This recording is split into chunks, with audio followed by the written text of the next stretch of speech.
everyone, and welcome to another episode of Awful Good. Tonight we're playing with Mary. Hi, I'm Mary. I'm going to be playing Laura, who is a half-elf level 3. Good. Next is Brian. Hi, I'm Brian. I'm playing Beck Skullcrush, a half-orc barbarian fighter. And Jackson. I am Jackson. I'm playing Curtis, who is a former slave, former gladiator, and isn't really into labels or numbers. And Dave. Hey there, this is Dave. I am going to be playing the part of Jal, a tiefling ranger. And last but not least, Rob. I'm going to be playing York, a half-elf who sings songs that hurt people. Delightful. And I'm your adorkable DM, Lynn Andrews. So, previously on Awful Good, after the surprise kill of Verith, the group headed back to Fort Wallington. Thankfully, their travels were uneventful, with the exception of Jal and York getting drunk on watch and accosting a tree. Heyo! The tree had it coming.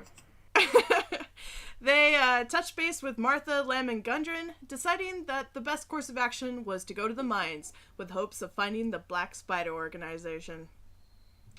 And so we start. So Let's go. So we last left off. You all decided to go for the mines. You stocked up around the town. Did anyone else buy other healing potions besides York? I feel Nope. like I should if no one else is. At least one. I have. There I'll are go ahead and buy a healing potion. 3 left in the shop. They're 50 gold pieces each. Okay. Does the shop have my epic ranger armor yet? No. I have one. All right. I'll take another one. Sure, why not? Okay, so mark 50 gold pieces off your thing, and there's 1 left. Is anyone else gonna pick that up? I'll take it. Okay, so mark 50 gold pieces, and you have 1 potion of healing. Rob, you picked up the other 2 last time, correct? Okay, cool. Okay, so you guys are heading off. You're heading off towards kind of it's kind of a mountainish area, and it's gonna take you a couple days to get there. So you guys first head off in the wagon. You have Martha went with you, and Lem, who is dealing with the hangover, and Gundren, who has the map and is giving directions. Oh my. Is anyone just riding? Is anyone walking? I mean, the wagon's able to go, pretty decent speed for the first part of this. All right then. Okay. Ditto. Same. Yeah, if that's the faster way to go, then sure. Yeah. Is anyone? I mean, is anyone wanting to sit in the front with Martha, or you guys just doing whatever? I'm sleeping until further notice. Okay. It's kind of a bumpy ride, but you're able to, rest relatively. It's not the worst place that you've, been in. Are we there yet? Martha gives you a glare, York. So the first day, you go through just some lovely countryside. You see some wildlife off and on. Fortunately, nothing, happens, and you guys make camp. It's a pretty open area. There's no trees or anything, but there's some pretty tall grass. It's just a nice plains area. So who is taking the first watch? I can. Beck Okay. can. Beck, do you want Lem to take it with you, or would someone else like to take it with you? I mean, if Lynn wants to, she can. No, I'm not love gonna for force Beck her. again. It's fine. It did beat up a tree last time. So. Not me. Yeah. Lem, yeah, no, that was York and Jal should probably not do watch that's right. together, Guilty, apparently. I don't know what you're talking about. Okay, so Martha, sets up the camp and starts, cooking some meals. You guys, familiar smell. You guys have maybe missed this since you didn't quite have the lovely cooking of Martha on the way back from the castle. So you all are fed nicely, and Beck and Lem take the first watch. Hey, Martha, I ask her, where'd you learn to cook? Well, a couple different places. I told Beck here when we first met. I have served a little bit in for the Temple of Tanata. Helped with the festival, with making the sandwiches and such. It's something you spend years studying, and only certain people are allowed to do that. I'm very honored to have taken part of that. And Yes, it takes years to learn how to craft sandwiches. They're special sandwiches. We do it Yeah. right. Yeah. Get over it. She kind of chuckles at Jal and she goes, and I just, learned from different friends. Toblin's taught me a few things and, pick up what I can. I think it's important to learn various skills. The Thousand Island dressing was especially difficult. It's a secret sauce, okay? It's not Now Thousand Island, those it's just very sandwiches, do they actually call them tonadas? No. It's got different names in different places. I believe where Beck hails from, they call them paninis. I haven't really heard that term before. The thing that makes them difficult is that, first of all, you want them to be tasty, but we also have to, press them into the shape of a shark and not burn it and stuff. There's a lot of nuances to making the sandwiches that they're more than just, and she looks at Jal, sandwiches. But they're shaped like tonada, right? Did I hear that correct? Yes, they're shaped like sharks. So, at least in some symbolic sense, you're eating your goddess, right? Well, that could be taken as a thing, yes. It's not like So in some that respect, weird it's- transubstantiation sort of it. Yeah, it's like Christianity. not like that. No. No. Not okay. It's just more to be a reminder of what she provided for us. The people were starving and were being killed and injured, and she provided substance and protection.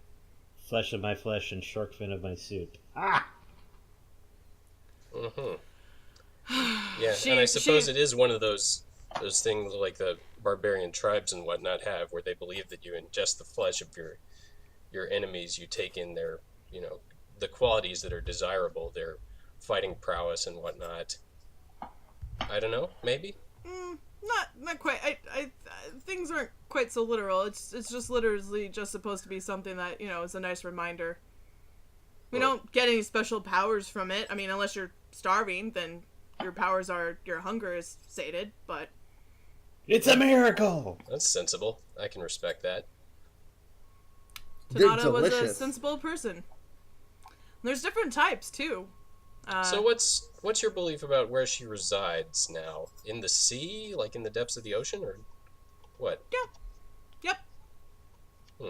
So hypothetically, if one of us were to dive deep enough into the ocean and have some way of surviving that, we might find Tanada. Or a She great big pineapple. She chuckles and she goes, "There's always the potential. You never know what life will bring." Yeah, well, I've never heard of anyone who could do that wizard or great warrior or incredible feat of anything, but I shrug. However remote the possibility, I don't suppose I'll rule it out.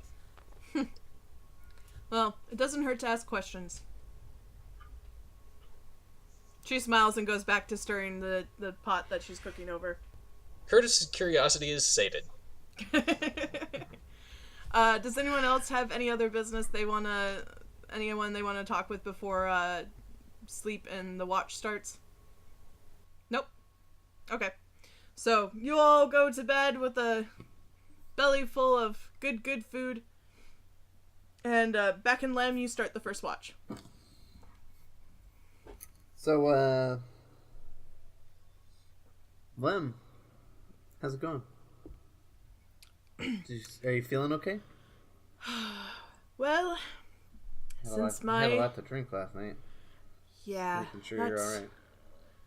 I feel it was a stressful trip back with just Martha and Gundren and myself, and decided to let myself relax, and that perhaps wasn't the best idea.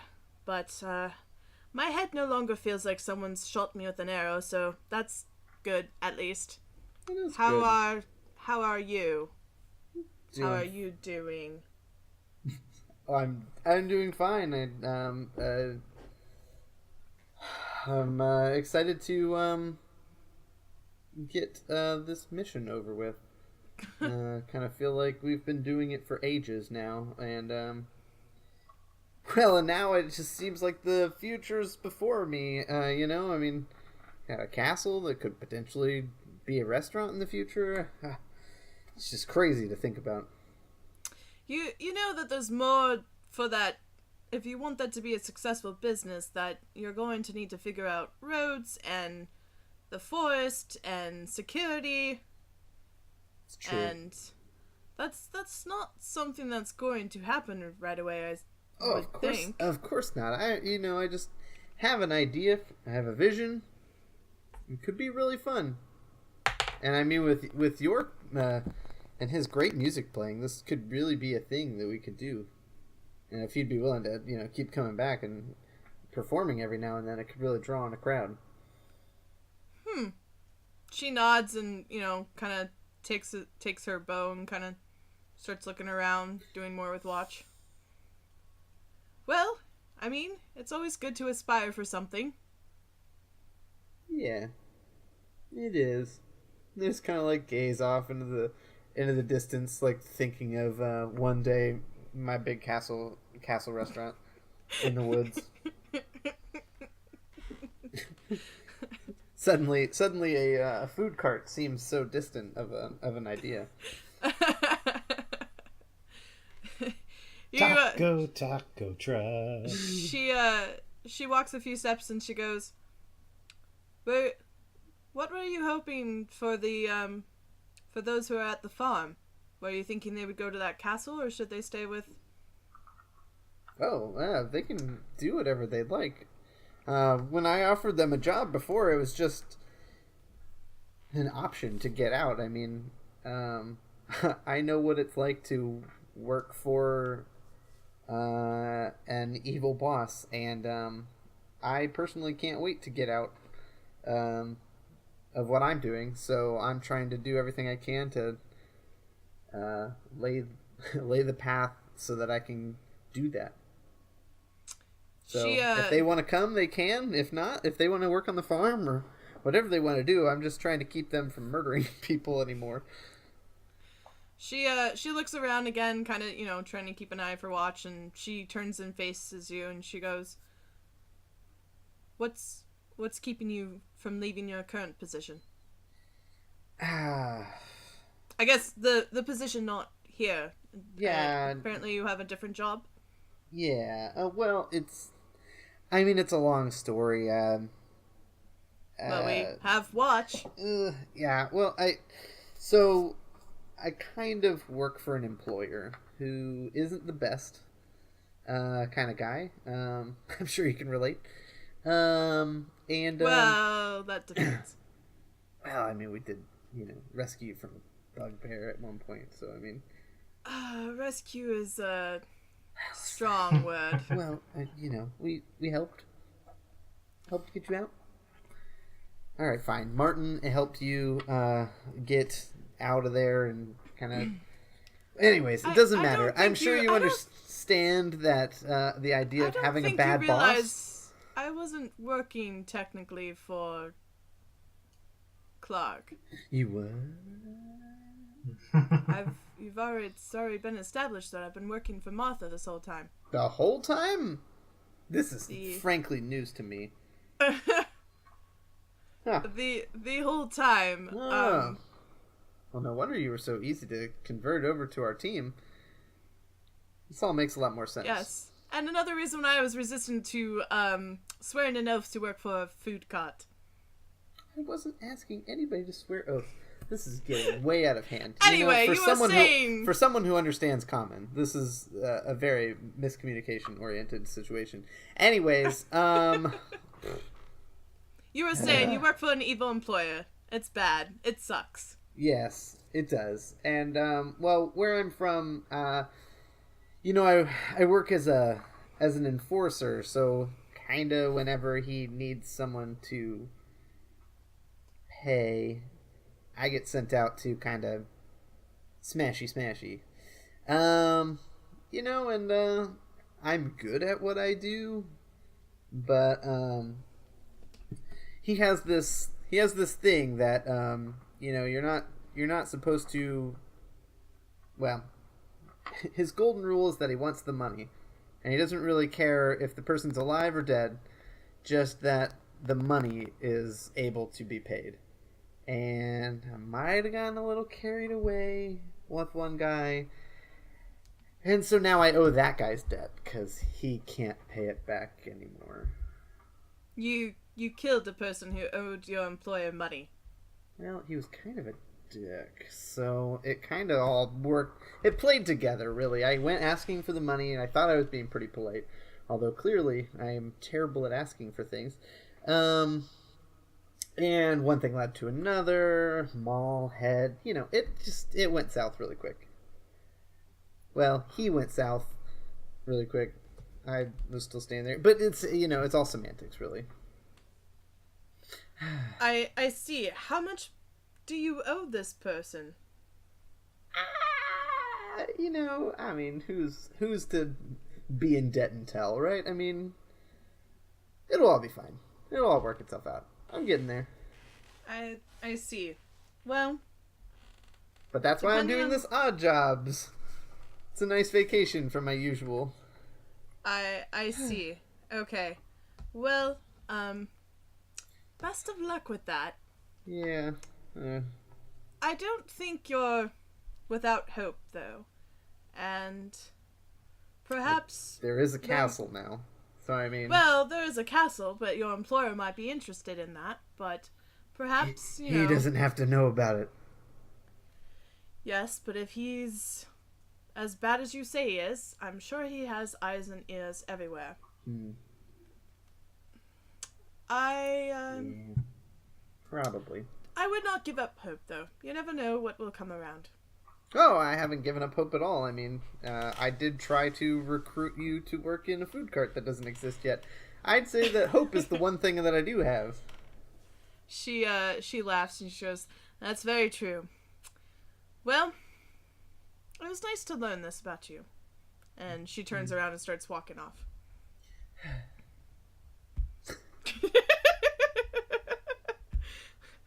Deep dark secrets revealed. Which deep dark secret revealed?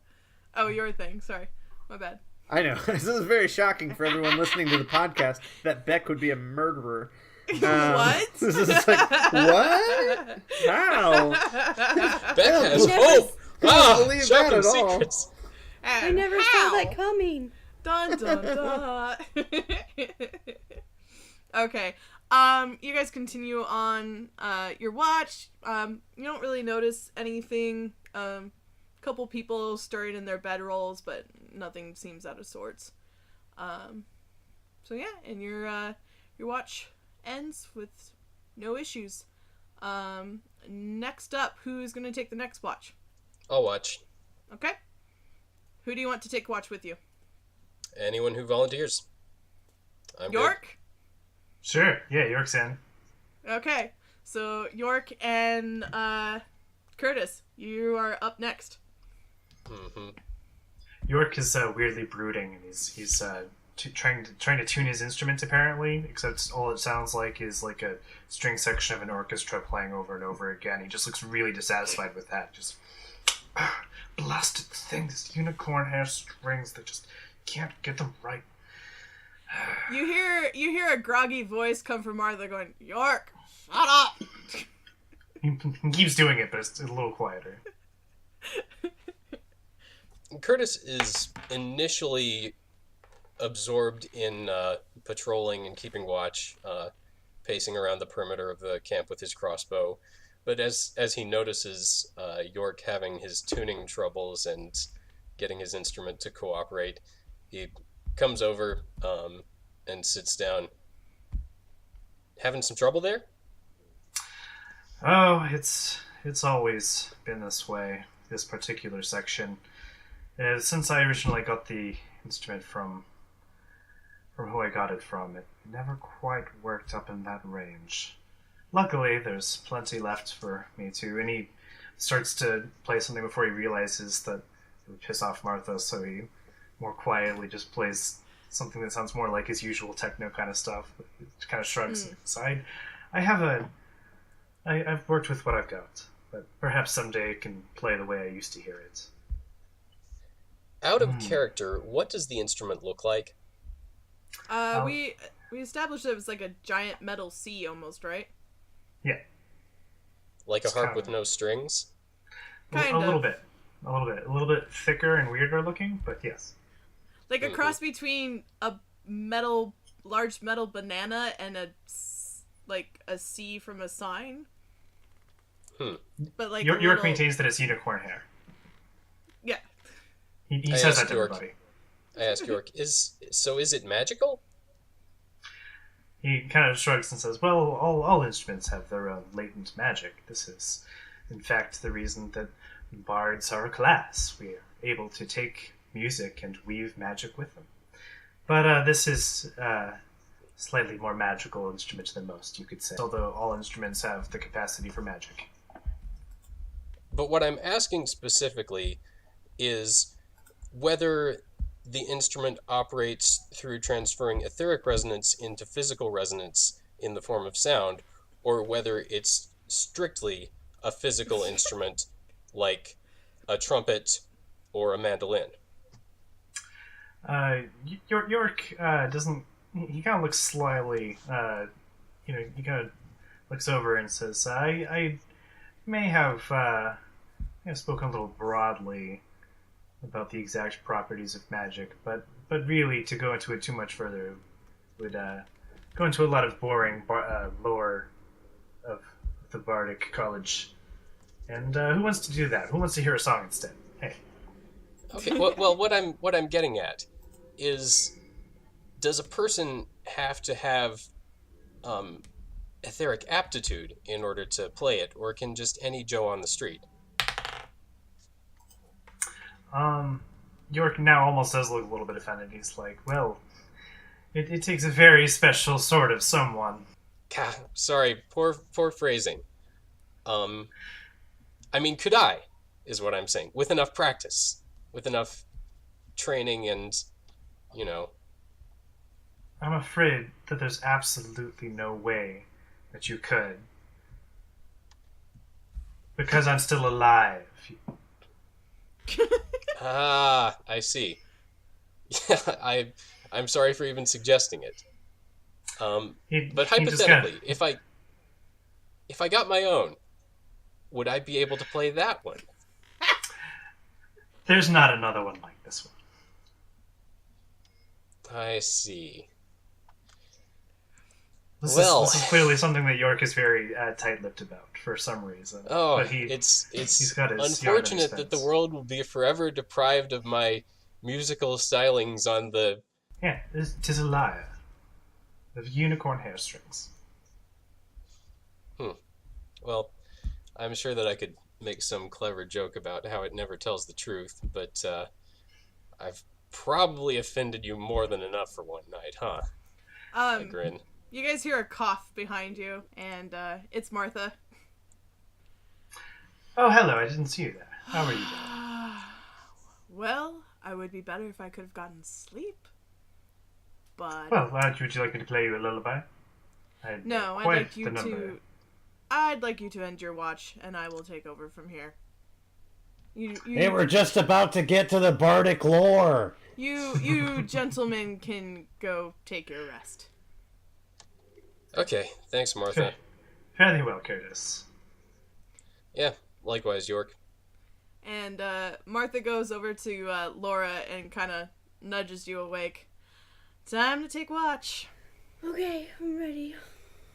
And I kind of push on Luna so she gets up too. She grunts. She snuggles back under your blanket. Like, come on. And I get up and follow Martha to our watching area. Luna does the thing where she stretches and goes up and begrudgingly follows you. Oh, it'll be good to have Luna helping out with watch too. Yes. Yeah, she's got a good ear for things. So, how you doing since the last time we've talked? Doing okay. This whole Vera thing has just really thrown me off, and I feel like I had a handle on how we were doing and what was going to come next, and just now we have to just it's just all up in the air. Like nothing makes sense anymore. What do you mean nothing makes sense?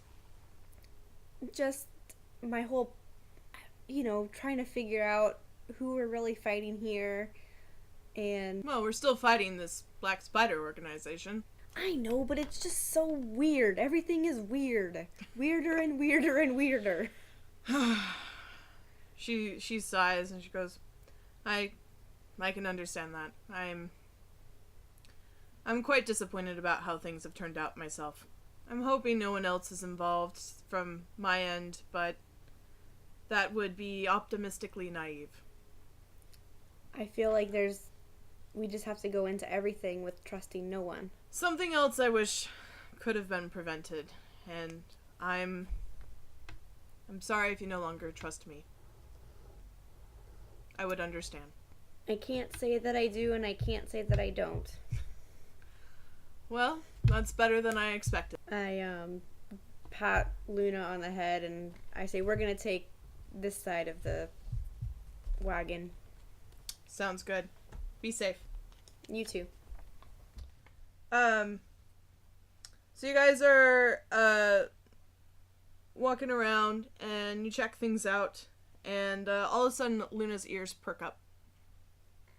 What is it, girl? And she starts growling and getting down, and she looks up at you, and she goes and stares straight ahead, growling again. And you see ahead of you, darting towards you, another wolf. I pull out my bow, and I just, like, it's not stopping, it's just, like, coming. Yeah, it's just running at you guys. I tell Luna to go. To go after it? Yeah. Okay, so go ahead and roll initiative, and you can have a shot off on it. Do you yell anything to Martha? I, do, a whistle, if I could whistle. I rolled an 11. Okay, so you get a shot off on the wolf. Go ahead and roll attack for whatever your attack is. I roll a 19. Okay, roll damage. Nice. 3. So, you hear a as you hit it, but it keeps running towards you. Luna's gonna make an attack.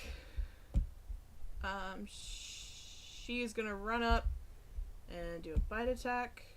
That's a 24. It's a crit 20.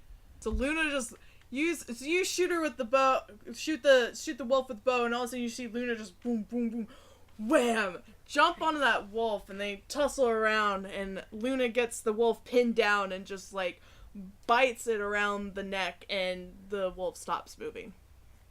Okay, I run up to them. So, the wolf is dead. Luna killed it. Okay, can I roll a perception check? Do I notice anything? Is it just a wolf though? Or yeah, you can roll a perception check. It's a wolf. All right. So Martha's running up and she goes, "Is there any more?"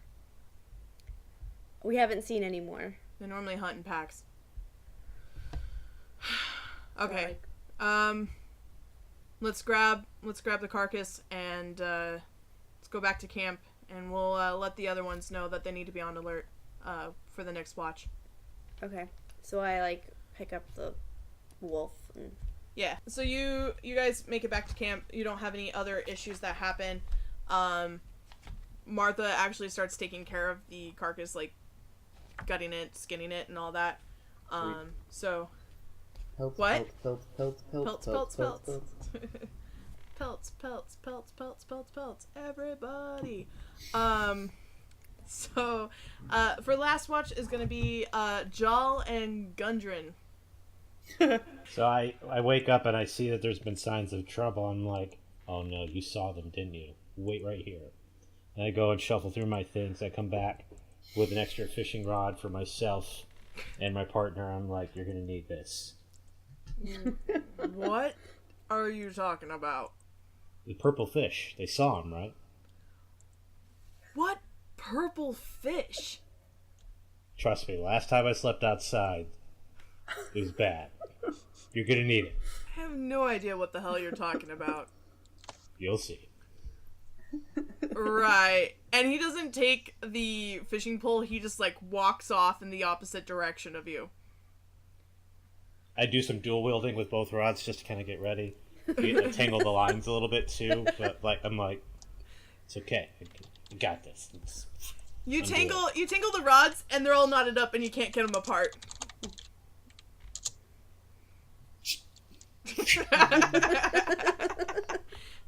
Okay. So you go around. Is there any person or whatever you want to talk to, or you're just enjoying the night? I mean, I'm tempted to just start singing to keep our adoring troubadour up like he kept us up, but you know, I'm sure he needs his beauty rest. So. Like you wouldn't believe.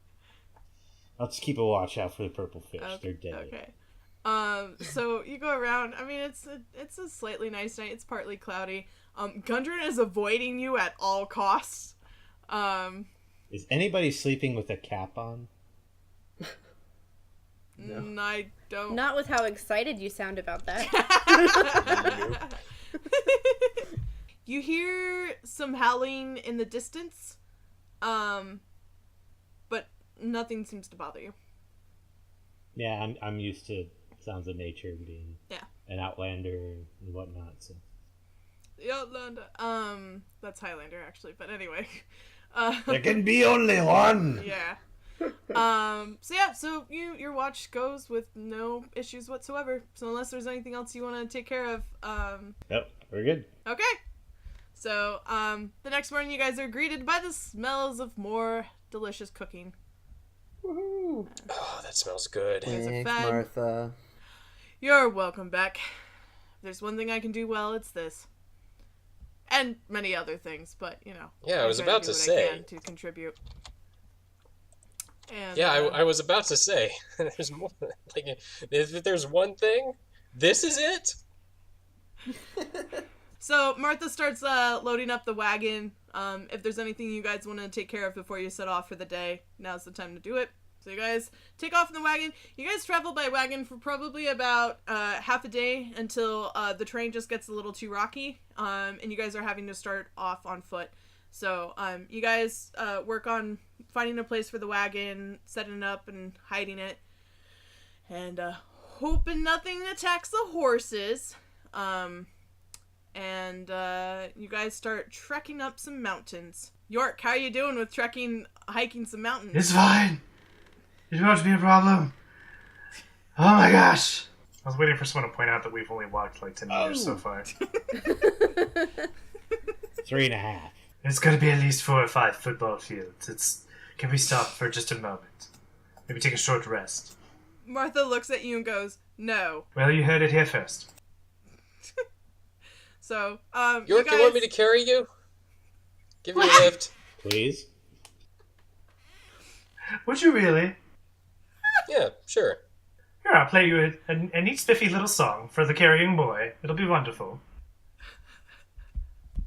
All right. Make a strength roll just because I want to see if this Can I roll Oh what no. is it, performance? Can I roll performance to try to help him? To see if I play Sure. good enough to inspire him to carry me better? No, that's persuasion. My bad. dang. Wrong one. That's not performance. This is performance. It's the same. That's just as good. Yeah.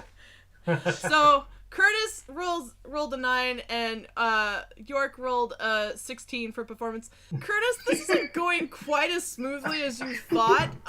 York is super squirmy and like he's like also concerned about getting your sweat on him and stuff. So like you're trying and you're moving, but like he is making it really difficult for you. Jal is cracking up. He's like, egos are heavier than they look, huh? Okay.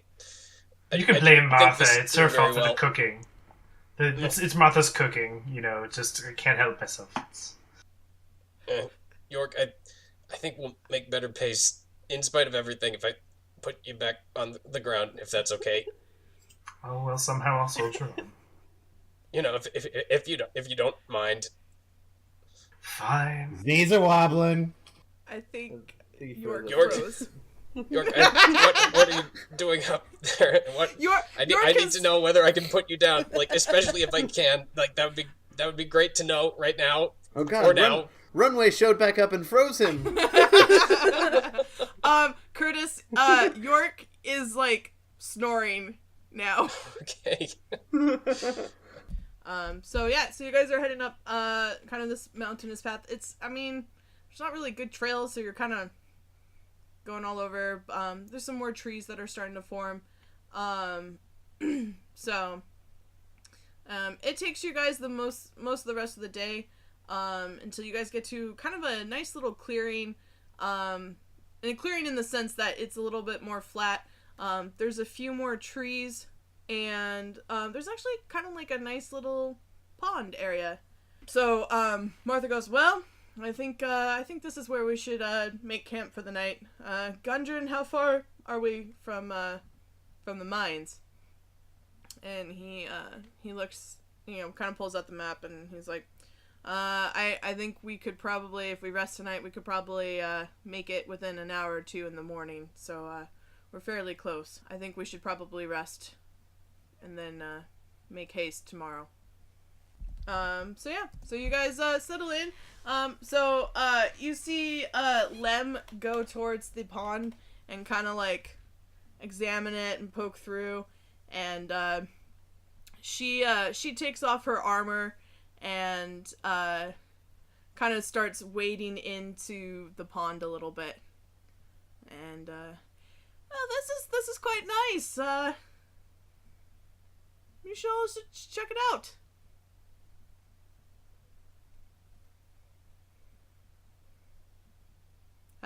Have you never gone swimming, Curtis? And she kind of dips in, like she goes under the water. And then she comes out another part of the pond. Well, first time for everything, I say, and start taking off my armor. No. Oh no. What's the problem, Joel? Are you a little baby? I just didn't like the implications of where Curtis was going. He's taking off his armor to go swimming, you ninny. Oh, is that what they call it? Yeah, that's what they call it. That's what they call taking off your armor to go swimming. Oh, all right then. And Joel strips down. So, it's the nice little pond. I mean, it doesn't go like deep really. I mean, it's kind of deep for Lem, but for the rest of you, it's about maybe chest. Pretty early in the season to have a beach episode. Who said it was a beach episode? It's a pond episode. Pond. I mean, Did it's you guys see that episode. fish? It was kind of purple. Do you say that to Jaw? Yes. Where? I'm gonna have to have someone explain the purple fish thing, because I don't know what it is outside of what Curtis did. That's They all subliminally put That's all it purple was. fish into my head while I was sleeping last time. Where's the fish, I ask? Oh, it's right over there. Oh, it looks like it's coming. Gross. So, I meant it was approaching this way, Jaw. Why do you gotta...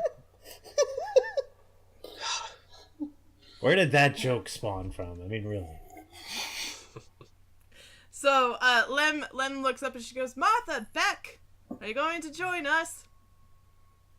Lem is, like, doing laps around you, like, she's a pretty good swimmer. No. Why not?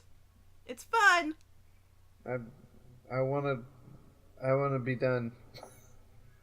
I wish we were sneaking into the camp tonight and smashing some fools, but it's cool. Whatever. Take swimming. It's fine. No big deal. It's just take forever. So, York, you Most find of them, yourself, at least. York, you find yourself, awoken, to the sound of splashing. I wasn't sleeping. Somehow, you don't remember the trip up the mountain. You must have fallen asleep, and you are currently face down on some grass. And you look up, and a good chunk of the party are in a random pond swimming. This is normal. Do you join them, or are you just going to continue your little cat nap? I mean, it looks so cool and refreshing. I mean, how could I? Okay. So, everyone is swimming except for Martha, Beck, and Gundren. About the time that Beck said his remarks, I got out of the water, and let's see, took off. Is there somewhere where I can actually? I'll just put my I'll just dry myself off and put my armor back on. Okay. Through the swim, I did keep on my my undergarments and the 2 bandanas tied around my left forearm, and so now I'm putting back on the rest of my armor and clothing, underclothing. Okay. After I'm dry. Yeah. Unless there's any other pond shenanigans, as you guys are swimming, you start hearing smelling Martha's cooking again, and it's starting to get pretty late. All right. I eat food. Laura, I have a question for you. And I hopefully have an answer.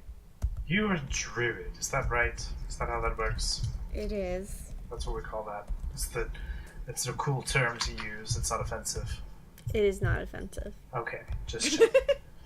So, since you're a druid, you can change into animals. Is that also correct? I am limited into what I can turn into, but yes. Can you be a bird? I can be a bird later. I can only dream. Once I improve my skills. And York gets her really... faraway look in his eyes. That sounds so amazing. Just sing and fly. Free as a bird. Kind of intoxicating, isn't it? So you guys take a bowl of what you guys Martha eat your made. food. It's delicious and wonderful and comforting and filling. And who's taking first watch? I will. Okay. Laura and Lem, who's going to take second watch? I'll. Curtis and York, okay. Who's taking third watch? I will. Beck and Jal, got it. Cool. Okay. Laura, you're up with Lem. That's a really nice night. It's really pretty. I like the way the moon's hitting that pond. Do you have ponds where you're from, Lem? Stop laughing, Brian. I just meant if the landscape was like this where you're from.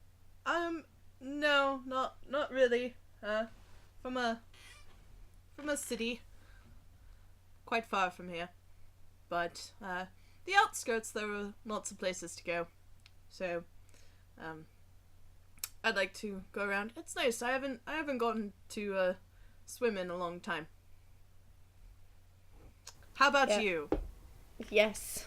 The quiet of the wilderness is what drew me to this place, or to be away from home, and it's just intoxicating. I see. That would make sense. I would assume someone of your interest would, want to be in an environment like this.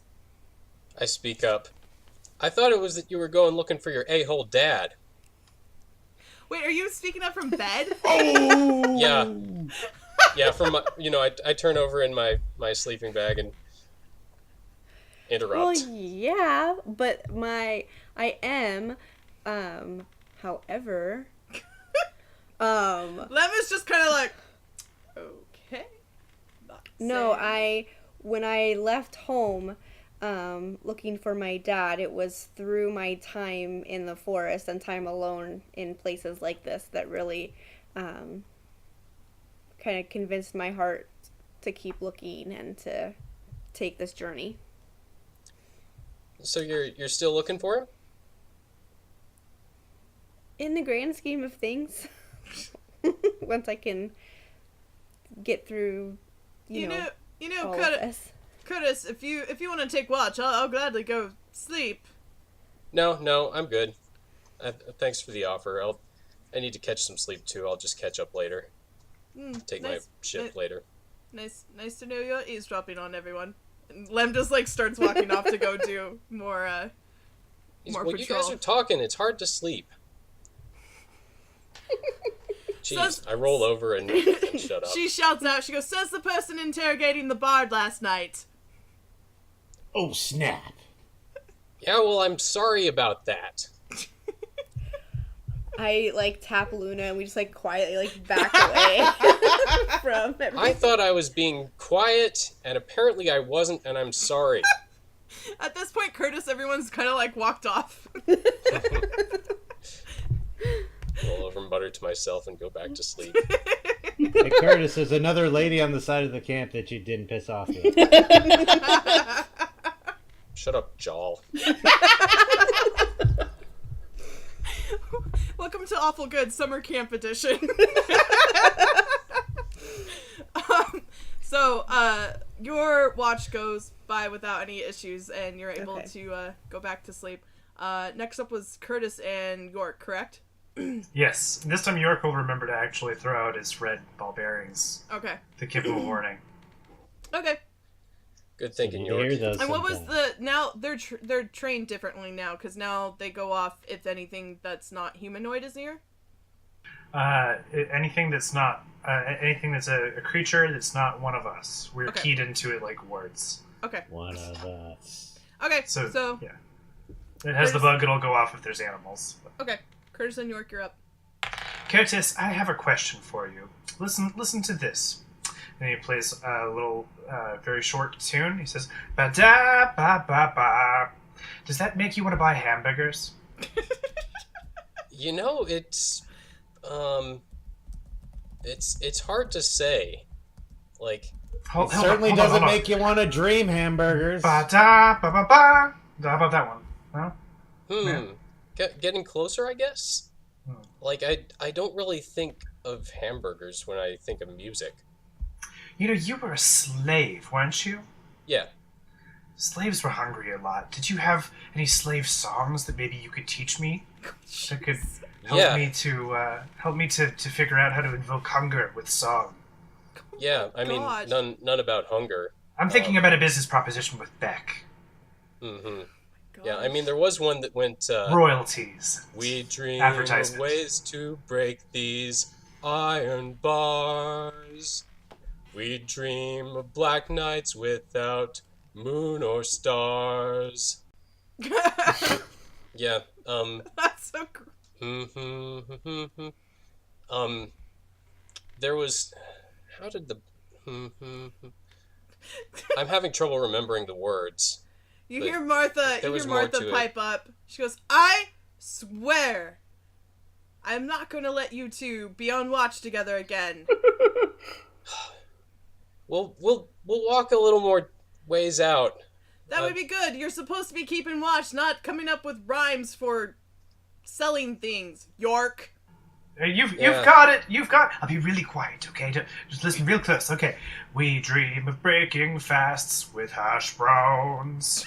We dream of blackened meats on hot grills. What do you think? What about that? Is that good? You forgot the toast. I mean, I like the lyrics, but the tune kind of clashes with it. You know, I mean, like, if you could work words like that into the melody that you were working with before, it would be a little more upbeat. I think it would be more likely to, move those hash browns. Maybe if I say something about really liking it a lot. Oh my gosh. I'll think of something. Yeah. Suddenly you hear the ball bearings go, "We've got company! We've got company! We've got company! We've got company!" Shall we? We got company? We've got company! York starts moving that direction. Can the rest of us hear that too, or no? Yeah. York jeez. and Curtis, as you guys come across, a little rabbit crosses your path. It sees you two, goes up, and then zooms off. No conies for breakfast. I halfway had my crossbow out. I sighed. I'm sure Martha could do something good with that, but I mean, like I'm not even. It's not about the hunger. I just need something to do out here to take my mind off tomorrow. You know, York. I'm just gonna throw this out there. I started writing a song of my own. You know, just to kind of deal with, you know, all this business and the mines tomorrow, and are we going to be able to find the Rock Seeker brothers? And just all the stuff that's happened. Yeah. I mean, it's just you and me out here, so there's no reason for me to be nervous about it or anything. But I'm just going to go ahead and sing it. I take a deep breath. Somewhere up there, little points of light, shining in the night, piercing through the dark. I used to think that I knew how to fight, but I don't know what's right, and I always miss the mark. But I guess I can't go back, 'cause time is marching on, and I promise I'll be here until I'm gone. And I'm honestly not sure where it goes from there. Like, I don't know where the melody wants to go, but... That's fantastic. I'm deeply moved. Well, thanks. I was hoping you might have some idea of what, like, the notes would... Where to take them next, where they'd want to go. We'll workshop it. It'll be fantastic, yeah. Beck and Jal, it's time for your watch. All right. Well, so you guys come in at the point where you hear something from the distance, but you don't know who it is. Okay. And make a perception check. In the sense, where we hear Curtis singing. And you hear singing. You guys assume it's York. You can't really make it out from where you're at. You got a lot of bards in this trip. Hey, you don't have to be a bard to be able to sing. I shrug. Bards can do it better than the rest of us, that's for sure. Well, we definitely do it better than everyone else, yes. All right. So, should we split up or just you want to hang out for a little bit? I mean, it's been a while. You were Curtis kidnapped and you disappeared into the abyss. Like, what happens when you mentioned that this happens before? Where'd you go? Sometimes, I just get distracted by things. Like maybe I'll see a really cool butterfly or like a really nifty looking fox or something, and I'll just follow it. And then I just end up in these other worlds. Like sometimes I fall through holes, sometimes I walk through these places where the trees meet, and I end up in these strange worlds where there's moving chariots without horses and people talking to each other on little boxes. It's the craziest thing. That sounds terrifying. Kind of is, but then I fall into another hole and end up back here. No. It's weird. In regards to what happened in the castle, Jal, you literally were walking with them, and then the next thing you know, you're in your same position, but they were from behind you. And time had passed, and that is, while you may have slipped into these pocket dimensions, this is the first time you've ever had it where time seemed to have fast-forwarded around you. It's pretty strange stuff, huh? Yeah, it's weird. I'd never heard of pocket dimensions. I just, I don't know. That seems crazy, but I did witness you leaving, so that's pretty. Yeah. Well, this one old wizard I talked to once told me that he had, and some other friends of his, have been experimenting with them, but apparently either the exceptionally gifted or only the exceptionally stupid can actually find these things. Oh. Well, that could either be a good or a bad thing. No, right? I must be some kind of genius. Probably.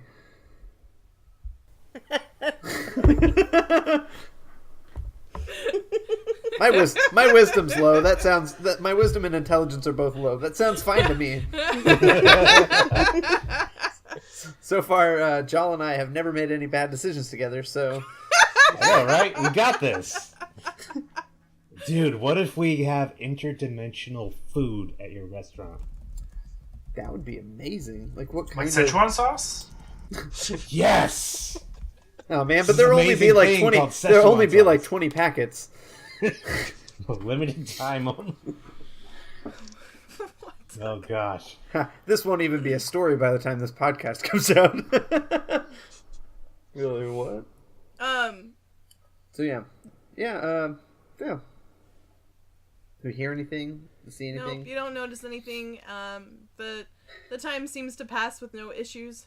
So unless there's any other business to attend to, you guys can retire for the night. Alright, well. Pretty good. It's been nice hanging out again. Well, see ya, bye. So you guys, with the exception of the lone rabbit that infiltrated, you guys. I named him Jack. You guys get have no problems, and you guys wake up again. Martha's cooked you some nice, not as much this time. She's actually had more like dry rations for you guys at this point. Okay.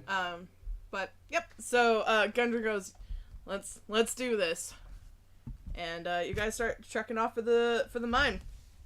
So it's a little bit harder to get to, and you start to have a little bit more issue with the terrain. It's getting rockier, and you can tell Gundren's looking for something, but he hasn't found it yet. So you guys keep looking around, and finally you see something, and it looks like a narrow tunnel. And it's in, at this point you guys are in this kind of mountainous, foothills, rocky terrain, and at first, like, you don't see it, but Gundren stops and is staring at it, and he turns, he goes, "This is where it's at." And, so he starts walking down, assuming you guys follow him. Yep. And finally you can see it when you get down about 10-15 feet, climbing down some rocks and stuff. You guys now see the entrance to the cave / mine. Okay, I am watching our back with my crossbow, keeping an eye over my shoulder. Okay. Yeah, we don't see anybody like standing guard or anything like that. No, there's definitely evidence that someone has been through here. And you hear Gundren sigh loudly, and he goes, "Well, this is the last time I saw my brothers." What sort of evidence is there that someone's been through here? So like most of the rocks have looked undisturbed, but you see rocks that have been kind of pushed away, and there's footprints. There's a couple.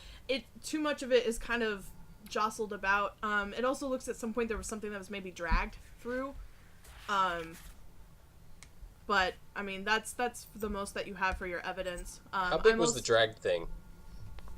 It leads into the cave entrance and then seems to pick up from there. How big was the dragged thing? Kind of medium sized, like not big. It doesn't look like a box or anything. Maybe there's like 2 treads of something being dragged. And how many people from the footprints does it appear that there were coming through here? You have no idea. Okay. It's too muddled.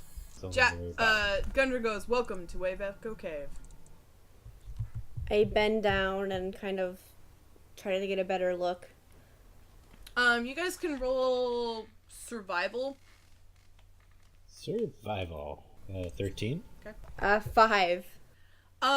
There's too many. There's not anything like very distinct. Like there's a footprint over another footprint and a footprint, and like then there's the drag marks. Like it looks like with the drag marks, it wasn't necessarily a thing, but a person. Looks like somebody got dragged through here by multiple people. That's all I can make out. It'd be good to know how many people we're up against. I guess there's no telling that from this. Great not. Martha speaks up and she goes, "Well, we know there's at least one person that Vareth was employed under, though she said several. we suspect that Glassstaff, Lord Albrecht, was involved. I wouldn't be surprised if we see whatever the Leanne or whatever her name was that kidnapped Jal. And after that, I mean... I want to see that bitch again. Gundren, how many... I mean, this has been empty for a long time. I'm sure if there was a great battle that took place here, so I'm sure we're also up against countless undead and skeletons and who knows what else. Skeletons. Beck's like really excited. He's like ready for a I'm sorry, did you say Beck or Brian? Beck? Beck is. Brian is also guys- pretty excited. Do you guys head in? Yes. Yes. Yes. Yes. Okay. Stealthily. Okay. Which roll means stealth. I'm bringing up the rear. Okay. Snakey. I was gonna say, I need marching order. I'll go first. 19 on stealth. So you guys make your stealth rolls, and you guys start heading into the cave. How like when we go in, is it like immediately dark or is it kind of No, you light guys for a can while? see. The entrance tunnel leads into a large cavern supported by a natural pillar of rock and containing 3 stalagmites. In the western part of the cave, behind the column of rock, are 3 bedrolls and a heap of ordinary supplies. Sacks of flour, bags of salt, casks of salted meat, flasks of lamp oil, pickaxes, shovels, and other gear. Amid the supplies, you see the body of a dwarf miner, dead for at least a week. The northeastern section of the cavern has collapsed, forming a 10-foot wide, 20-foot deep pit. A sturdy hemp rope is tied off around a nearby stalagmite and dangles down the side of the pit, at the bottom of which is a rough-hewn tunnel heading northwest. As you all head into this cavern, you hear Gundren cry out. I run over immediately. Well, he's right next to you. He's in front of you, and yeah. he runs towards the body of the dwarf. I follow.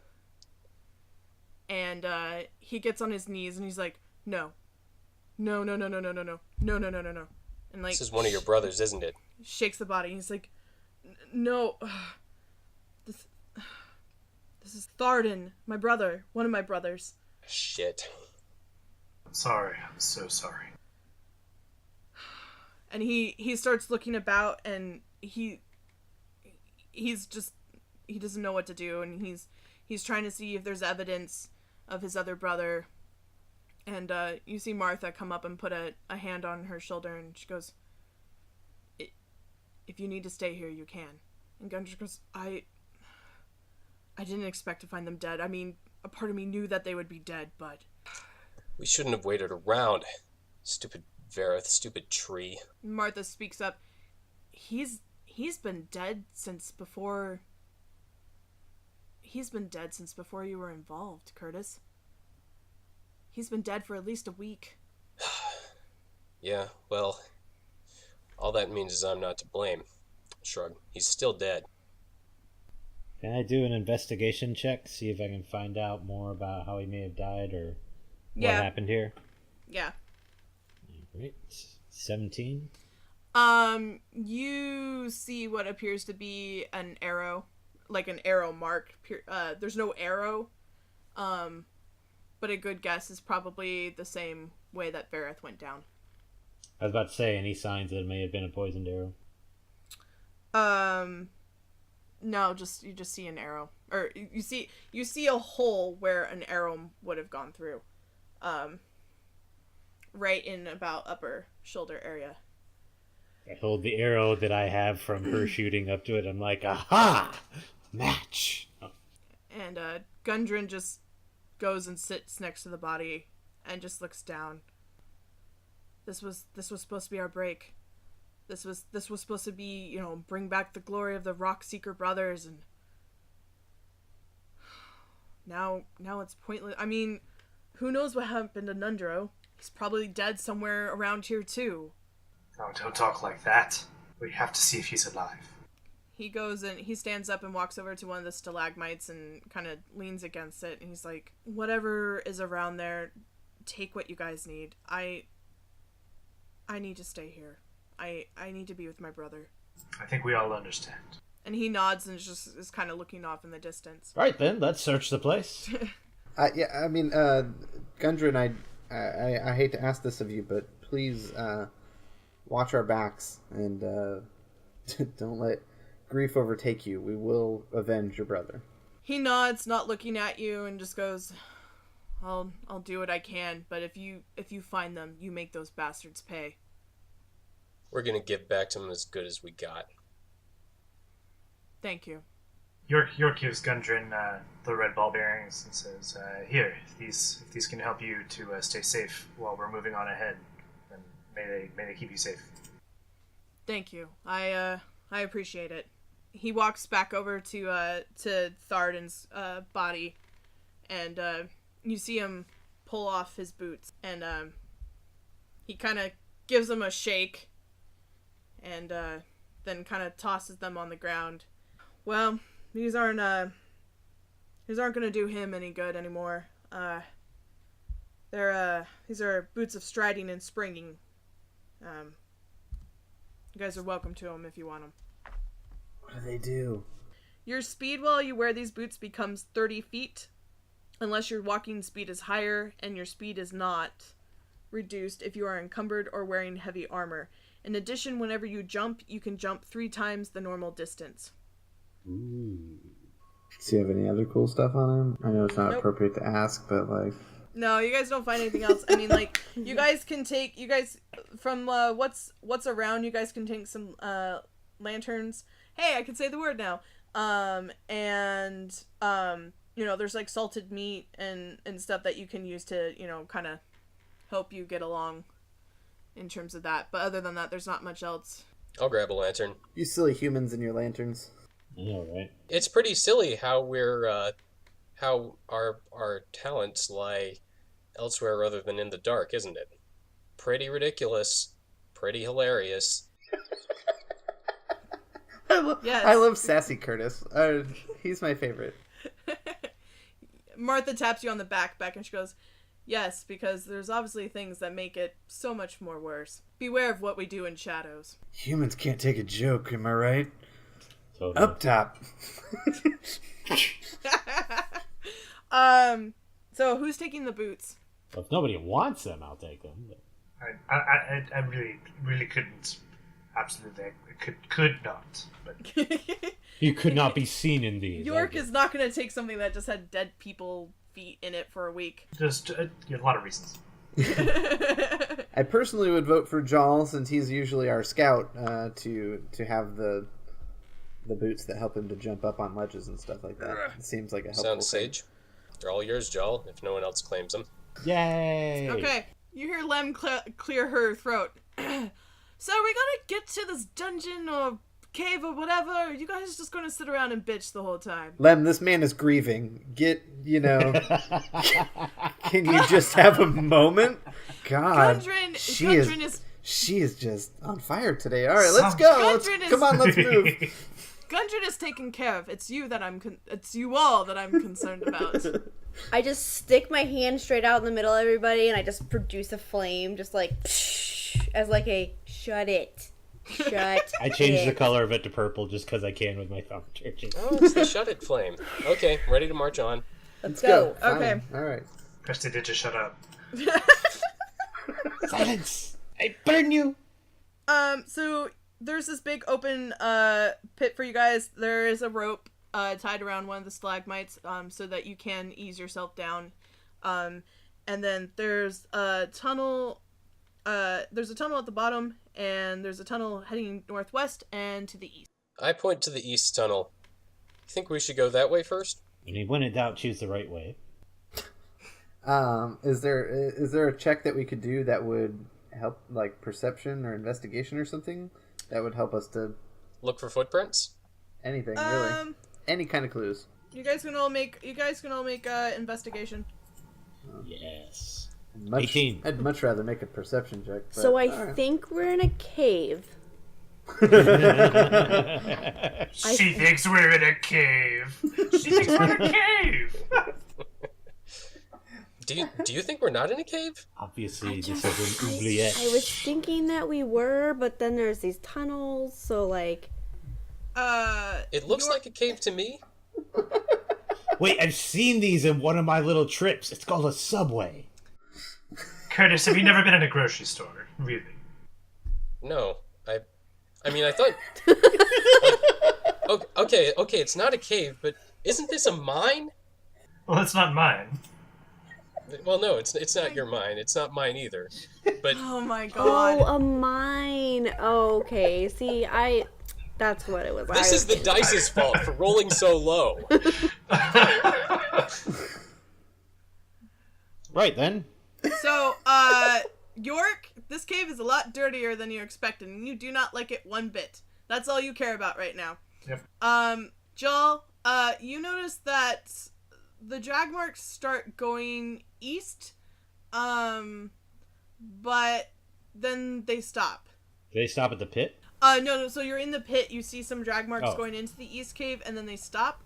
Again, there's too many footprints, like, out of both sections to make anything out of it. But you do notice the drag marks start going towards the east side of the cave. Well, most indications here say east, but it's not certain as the tracks disappear, guys. The tracks disappear. For what reason would they disappear if not a trap? Well, Or a it's either monster. trap, or maybe the terrain just doesn't support the creation of tracks going further. That's true. It gets too hard. Can we percept if there's a track or a monster? Okay, you guys can roll perception. Is there another Nothic? My perception will surely negate my investigation, just so you know. I rolled 21. Ah, blackjack. All right, we're good. 18. Nice, I got 13. Well, I obviously think they went out the entrance, so I'm gonna head back that way because it's clear they're not here, as my 0 roll indicates. The rest of you don't notice anything at all. Unfortunately, like, a little rock kind of tumbles and spooks Joel, and he starts, like, running up the road. Noise! Oh, get back here. He jumps Joel up there rolled- with his new springing boots. Yeah. You'll never catch me. Joel rolled a 0. So that you don't. There's no traps. Okay. Well, So you guys start heading in. might as well. Let's Yes. do it. Okay. So you guys start going through the. It's it's cave. It's spooky and whatnot. The hallway extends out in front of you.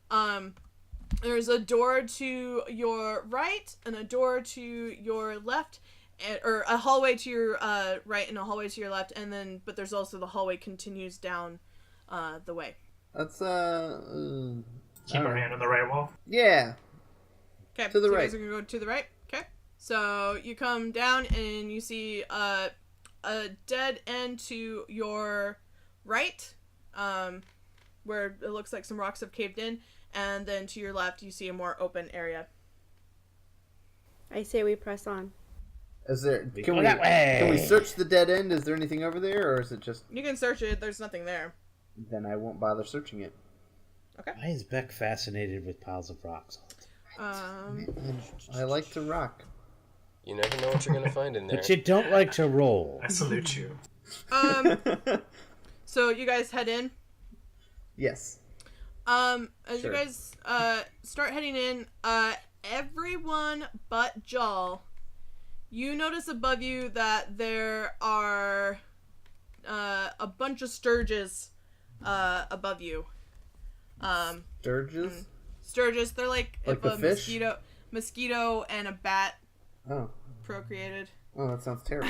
Yeah, I thought it was a fish. Horrifying. Yeah, want I'm that with at all. Brian. I thought that was a fish, and I was like, stur- "What is happening?" They should be purple. They should really be purple. Purple fish! Oh god! Everything was right! Many tunnels intersect at this natural 30-foot high cavern.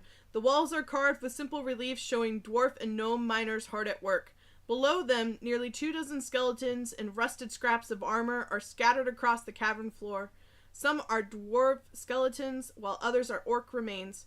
Half a dozen large brass lanterns stand in niches or on ledges around the cavern, but none are lit. And as you guys are looking around, the rest of you look up, with the exception of Jal, and notice Sturges as they screech and swarm towards you all. And that's where we're gonna end the session. We're all gonna die! Or live! No one knows! Ooh, suspense! Bum, bum, bum. It's almost like we want you to come back next time. Come back next time to find out what happens. Do they get killed by mosquito bat things? Dun I'm dun gonna look up a dun. picture of it. It sounds terrible. That sounds like That sounds sounds like like a bad idea. the worst thing. Oh my so- god! Before we sign off, we'd like to do a shout out. There is a new D&D podcast, The Broadswords. It's an all-women actual play D&D podcast focusing on roleplay, narrative, and diversity at the gaming table. Find out more information at thebroadswords.com and Twitter at thebroadswords. The people involved with that are super cool gals. But yeah, so thank you for joining us for another episode of Awful Good. You can find us on Facebook, Twitter, and Instagram at Awful Good Crew, and subscribe to our podcast on iTunes, Google Play, Stitcher, or wherever you get your good podcast. Not Codpast. You can also watch our show on YouTube, and join us for discussions on Discord. Find out more information on our website, awfulgoodcrew.com. I'm Lynn Andrews, the Adorkable DM. You can find me at 6 Color Stories on Twitter or Instagram. That is with the numeral 6. Mary, where can we find you? You can find me on Instagram at the Mary Russell. Excellent. Brian, where can we find you? You can find me at The Underfold on Twitter, Facebook, or wherever you want. And Jackson, where can we find you? You can find me at chocolatebook.net, where every weekday I update with Bible studies and chocolate. And you can also find me at christianrebellion.planxmedia.com, where I and Ash Green of Plan X Media podcast weekly about Christianity and culture. Excellent. And Dave, where can we find you? You can find me at Nerds of the Hawk on Twitch and Twitter and other things. And last but not least, Rob, where can we find you? I'm Rob, and you can find me at my website. Excellent. Thank you so much. Thank you. Thank you again for joining us. And remember, play role-playing games as often as possible and think about them constantly. Farewell.